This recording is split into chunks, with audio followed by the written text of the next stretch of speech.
We did a video about designing facades on your building called Copenhagen from Queen Games, and now Queen Games is bringing a roll and write version to Kickstarter.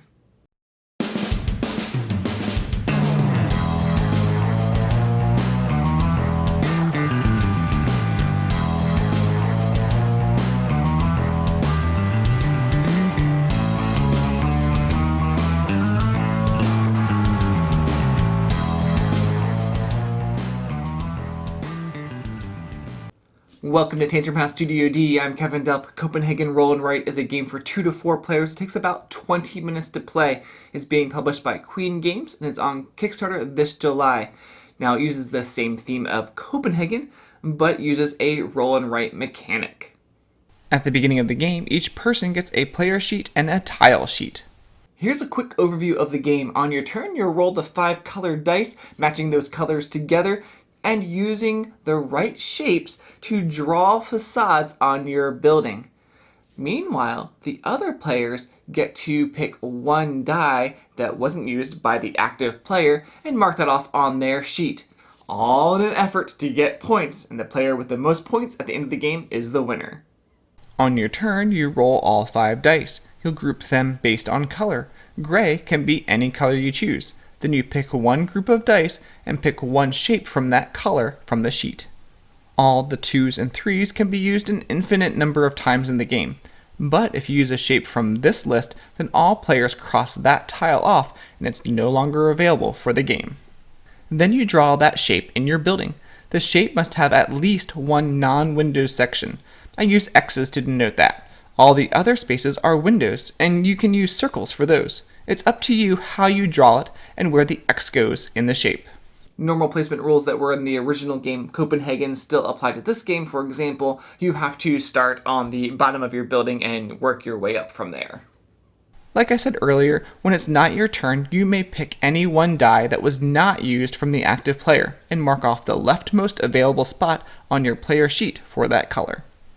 You'll notice tabs under many of the spaces too. Once that space above is marked off, the powers of these icons become available to use on your turn. The pluses are adding a square to one of the shapes you buy. So if I rolled 3 reds, I could make it 4 reds.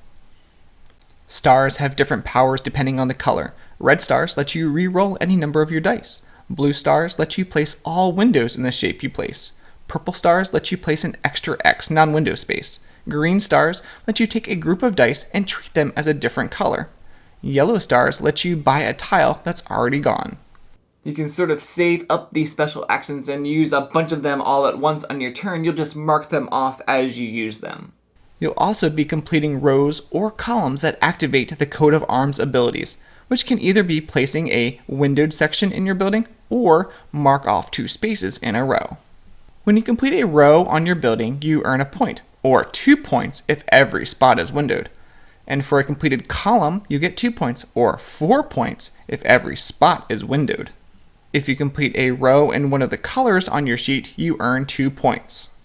When a player reaches 12 points, that signals the end of the game. The round finishes, so all players get an equal number of turns.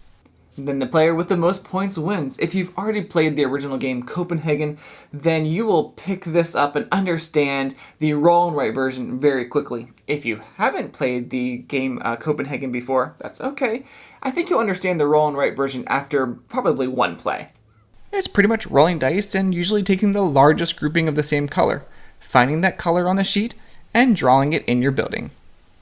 I love games where you're engaged every turn, whether your own or other players, and that could be you're rolling the dice or marking off a square on your sheet. In a 2-player game, you'll be rolling more, but a game with more players, you'll be marking off more colors and could have some big turns as you activate different stars and pluses from your board. I like the different strategies that you can take, like placing the shapes in such a way on your building that you're lining those windows up to get some major points in the columns or rows, or just placing the shapes so that they fit really cool and you can get points by filling in those rows or columns.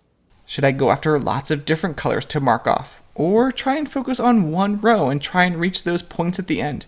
I know it will depend on what is rolled, that many times you'll have a choice between a couple colors.